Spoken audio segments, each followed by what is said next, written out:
Tara joining us today. She is from this area and has such a wonderful story, and I just can't wait for you to hear. So let's just jump right in. Tara, welcome to the show. Hi, thanks for having me. This is awesome. We're happy you're here. I say we because it's Gumbo and I today. My dog decided he needed to be in my lap for recording today, so to keep him from barking, here he is. But he's a good therapy dog, so. I mean, I think he's an excellent co-host myself, so. He doesn't say much, but he snuggles good. He's doing an excellent job. Well, so tell me a little bit about yourself. Well, I was born in Pensacola and moved around and just always seemed to end up back in Pensacola. It's hard to leave paradise. Oh, it really is. The beach or stay is gone great. for too long, yeah. Yeah. Where was your favorite place you moved to? Well, I went to high school in Mississippi, so it's not really my favorite place, but I did enjoy my youth. Yeah. So I'd have to pick there. I liked California too because there's always a lot to do. The weather is great, but obviously Florida would be my favorite. I've always heard that about California, but I still love the South. Yeah. Well, okay. Well, what do you do? I know you're doing some photography, so tell me about that. Well, I just picked that up, so it's going. I'm learning. I'm a work in progress with that, and my full-time job is as a I work for the sales team. Okay. For a software company. Oh. Environmental data. I don't know why that was so hard for me to get out, because I've been doing it for a long time. Do you like it? Do you love it? I do. You've I got like a good the company. personality for stuff like that. Yeah, anytime somebody will just let me talk, obviously I'm going to show up. I love it. I can relate. Maybe it's the Tara thing. I think it is. This is so funny. Like, I was the first Tara there, but now there's like 4. Oh, no. So my joke is that I was just so great. They were like, oh my gosh, her name's Tara. We have to hire them. That's right. Automatic amazing. Yeah, automatic amazing. And for the record, they have been. Well, see, there you go. It's all in the name. I love it. Well, so tell me, I guess, how long has it been since you've completed your treatments for breast cancer? Well, I don't really keep up with dates, but I happen to have the certificate for the end of my radiation, and it was September, and I saw it on the refrigerator today, so it was September 12th, 21. 21. Okay, so a few years now. Yeah. That's amazing. Congratulations. Thank you. High five. So how old were you when you got diagnosed? How old am I now? 36 or 34? 34. Okay. Yeah. Very young for diagnosing that. Yeah, it was so strange because in hindsight there was any sign. There was a sign. I was gaining weight, and I was actually running all the time. I was running for a 3-day stage race in Alabama, so I was running like 12 miles and still working out at the gym, and I wasn't like eating great, but I still wasn't eating to where I should be gaining weight and not be able to take it off. But I just was like, oh, I guess I'm getting older. And I went to the doctor, and I got thyroid medicine, so I was like, oh, well, that's got to be what it is. And then I moved to Gulf Breeze, and they have the imaging center right down the street from my house, so I went there, and then I got a call from Sacred Heart, and they're like, hey, we need you to come in. I was like, oh, no, you don't, because you just saw me. Yeah. I was just there in Gulf Breeze, maybe you haven't got the record yet. And they were like, no, that's why we need you to come in. I was like, oh, okay, can I come in now? They were like, well, you'd have to go to Pensacola. I'm like, I'll go to Pensacola, I'm going anywhere. This is when the bridge was down, so I had to drive all the way to Milton and then back. All the way around. Yes. I was like, I'll drive anywhere, though. Yeah. So, did they suggest doing a biopsy, or? Well, they did, yeah. Okay. Yeah, and it was on a Friday. And I was like, oh my goodness, I don't want any more tests on Friday are never a good idea. It's the longest weekend of life. Yeah, so don't do that. And, I was like, you kind of know, though, you don't want to be doom and gloom, but you keep telling yourself, oh, I'm fine. It was a month after I had ran and completed 3-day stage race. That's amazing. Very happy, very proud of myself to this day. But it actually was well timed, right? Because I can do hard things. That's I right. just did something very, very hard, and this is just going to be very, very different. You know, and at that point, you don't know, right? Like, Right. you all you know is you have cancer. Right. And you're like, what happens now? And everybody's like, well, you got to wait. And you're like, but I don't want to wait. I want you to tell me. Take care of it today. Yeah. I want you to tell me what's wrong with me, and I want to know what the plan is. Right. But you got to go and get a biopsy. And Mm-hmm. But they know. They Yeah. know before that. How long do you think it took, like when you first heard the word cancer, before you jumped into treatments? Because for me, it was weeks in between, like literally 3 weeks every stage, like every step. It was like, wait 3 weeks. Okay, wait 3 more weeks. Okay, wait 3. And I was like, this is killing me. Like, it was a slow process. Was it the same for you? You know, it was all such a whirlwind Mm-hmm. that, and I've never been one for like dates and writing things down and keeping track. I just was trying to get through the days. I don't think I was measuring it, but it seemed like it all happened pretty fast. Okay. It seemed like it did because they did the biopsy pretty fast. It was like in the first couple of weeks. Mm-hmm. And then after that, they schedule you for the lumpectomy. Yeah. Which is, you know, another thing that nobody, you know, you don't prepare yourself for such a huge decision. Mm-hmm. And it's a huge decision because you have to live with it. Yeah. Like, I just got a lumpectomy, and sometimes I'm like, well, should I have just Done the mastectomy? Yeah, just got rid of both of them and just, I don't know.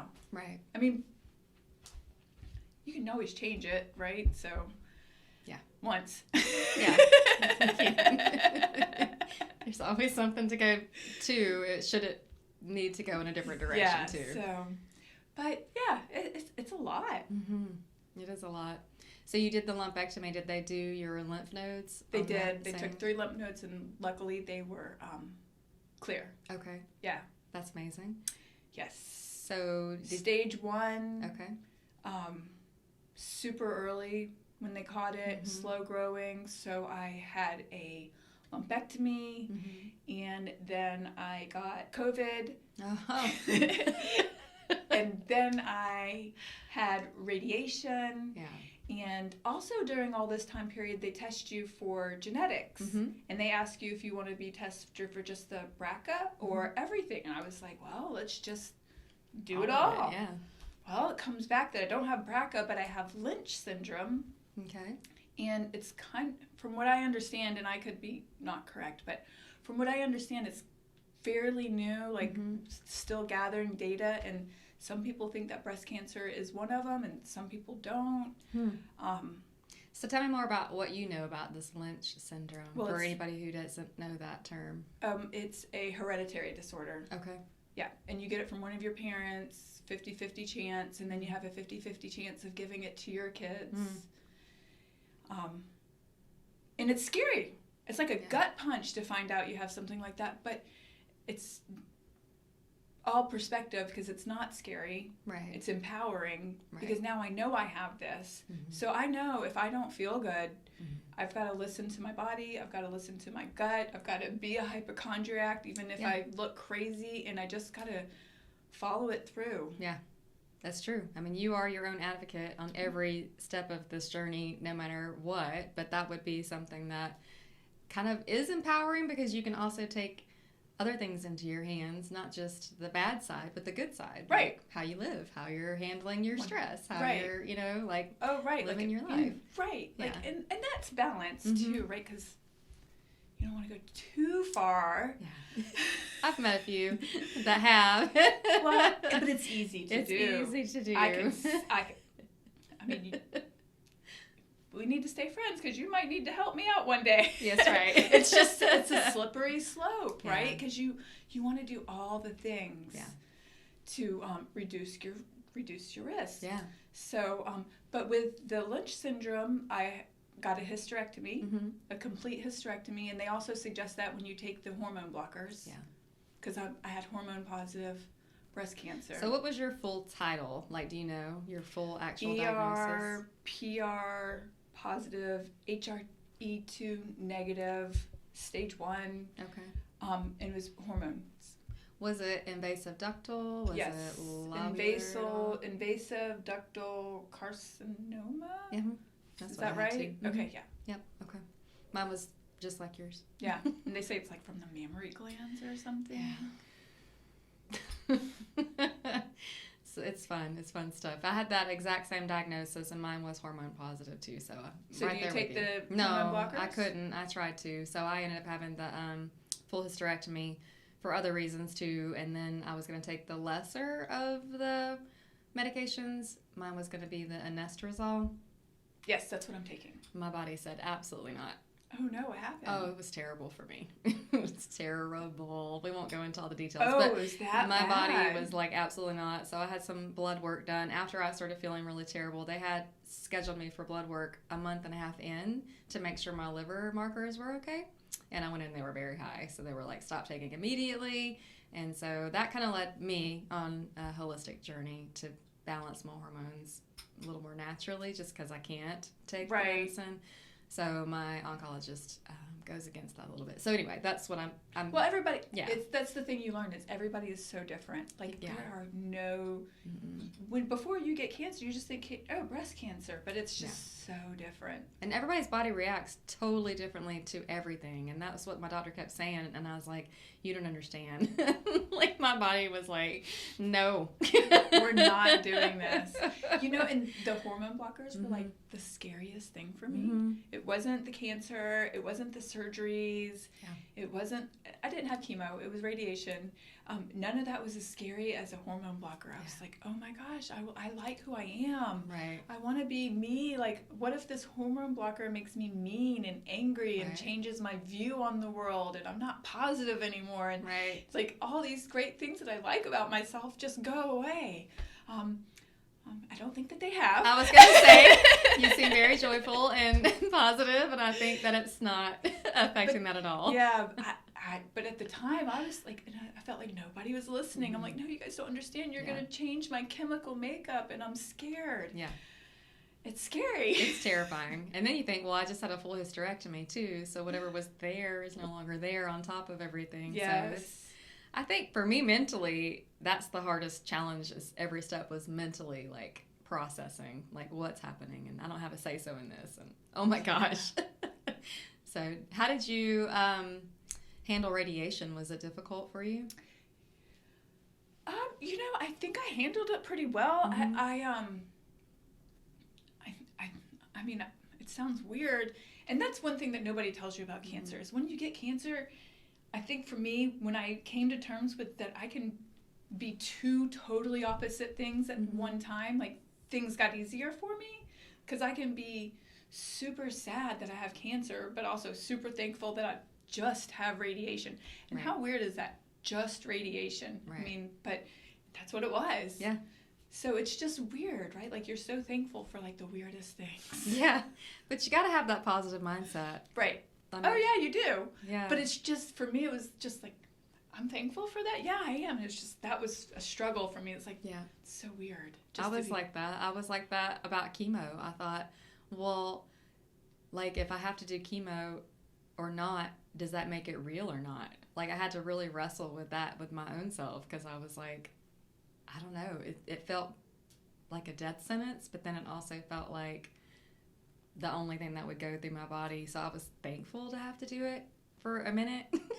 Does that make sense? Yeah, because you were going to, because you wanted to be better. And I was like, let's just make sure there's nothing in there. Yeah. No, 100, Flush it I all get out. it. Yeah. You're like, yes, we have this drug that'll make sure I'm good. Right. But then on the flip side of that, you're like, but it's also poison, and therefore, anyway. Yeah, no. All of it. It's like dueling, conflicting emotions constantly. Yeah. It's so weird. I have no idea how I went off on that tangent. I probably asked. It's okay. It's perfect. So how did your family handle everything? Super well. Okay. Good. I mean, everybody was like, okay. Probably because you handled it so well. Yeah, you know, yeah. I think that's a big part of it because our family does see how hard we're fighting, and then if we seem fearful, they may pick up on some of that too.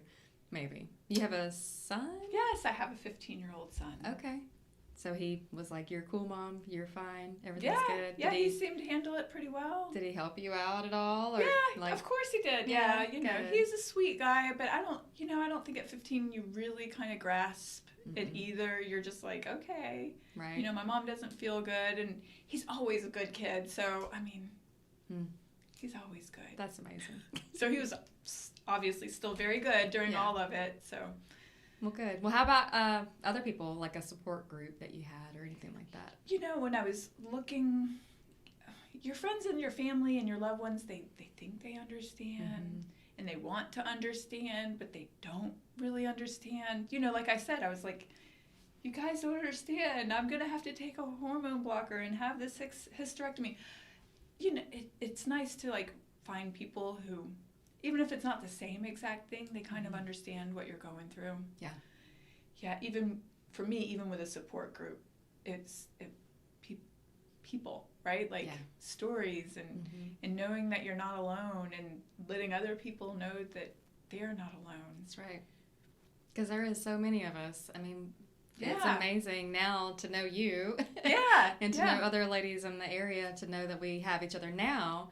But, like, it would have been amazing to have that in the beginning. Yes. So did you find anything like that? I did. I found this great program called Imerman Angels, and I was going to bring you a brochure, but I've given them all out.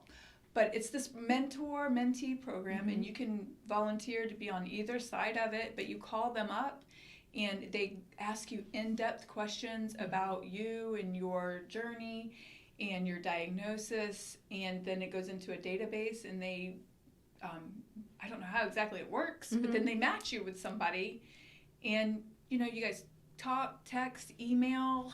I mean, I think they have, I'm sure in bigger cities you can find somebody in person. I don't know if you could find, me. You could find me if you were in Pensacola. Yeah. But I think most of it's, you know, just over the phone.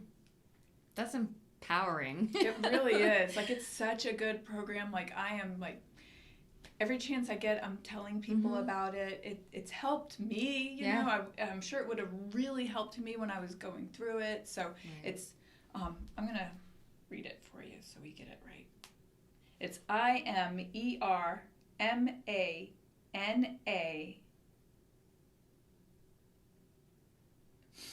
I don't know. Hi, guys. I don't know what I'm telling you.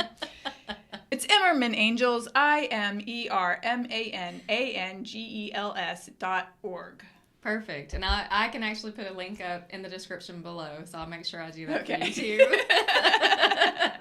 I have a direct link, and then maybe I could maybe put your link. If somebody wants to reach out. Local. Yeah, local. Okay. Of course. Always willing to help. I'd love to help. I think that would have been so helpful to me on my journey too. So I think that you finding that is going to help so many people. I hope so. So many people. What a blessing to even have it now. And tell me what it's like to be a mentor on there now that you're, you know, out of your, you know, it's treatments. It's actually really, really good. It feels really good to help people. And, you know, you're helping people with a similar story. So it's easy to connect. Yeah. And I helped one lady, and at the end she, like, sent me flowers and candy, and I was like, oh my gosh, I didn't even do anything but be nice. And I was, like, just overwhelmed with her kindness. Yeah. It's just amazing. And the lady that I'm helping now, she's so fun. And we have a lot of stuff in common. So, you know, we talk about everything. So it's almost just like a friend that you have something in common with. How beautiful. Yeah. That really is amazing. Wow. I mean, truly, that's the best part of it, because there are people behind the diagnosis. Right. You know? Right. So often we just focus on the diagnosis, but there are other stories and other wonderful things about each person that's going through it. So it makes it personal. You know, cancer is so weird. Like, I'm just going to keep saying that because I was so afraid of my post-cancer life, but it's actually a much better life. Okay. Much better in what way? You know, well, just relationship-wise, I unfortunately was tolerating something that I shouldn't. Okay. And this is my only life, right? So somebody treating me in a way that I don't deserve, I just don't have time for it anymore.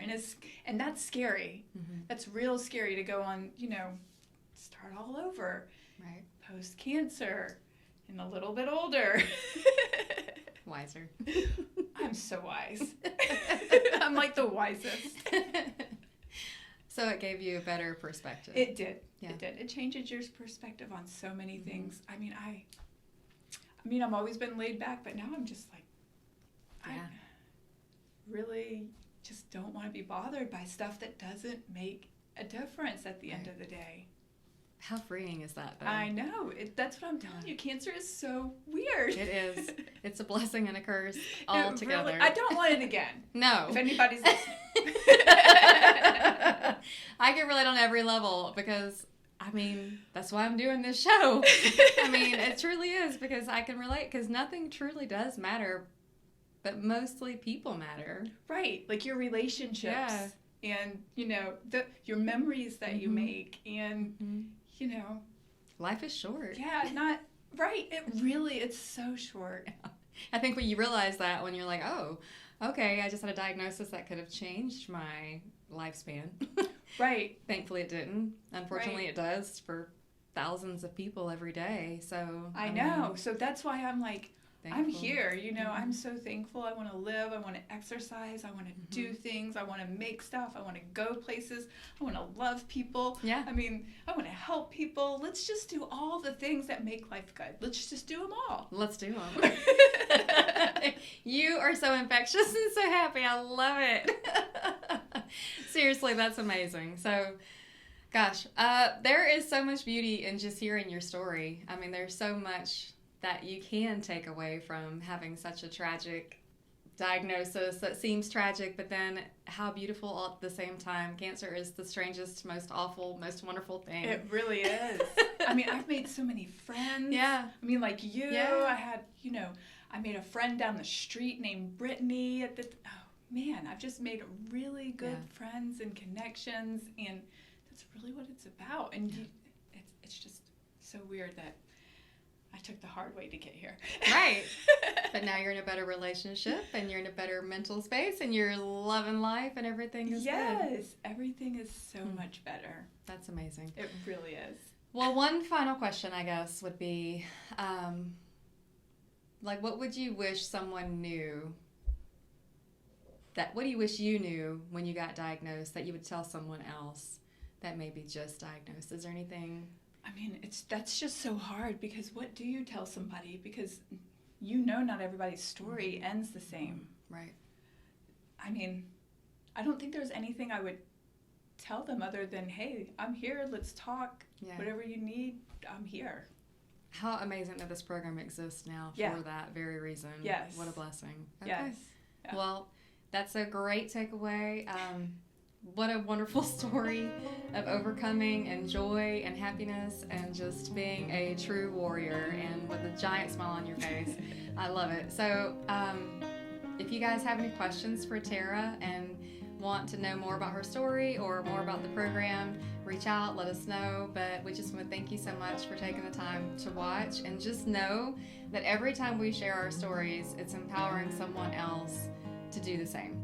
Because you're not alone and you're not meant to walk this journey alone, and we are here and we care, and we hope the best for all of you, and we hope that each of you who have already fought and won keep fighting. You got to fight to thrive. So thank you so much for watching, and we'll talk again soon with another episode. Thank you, Tara.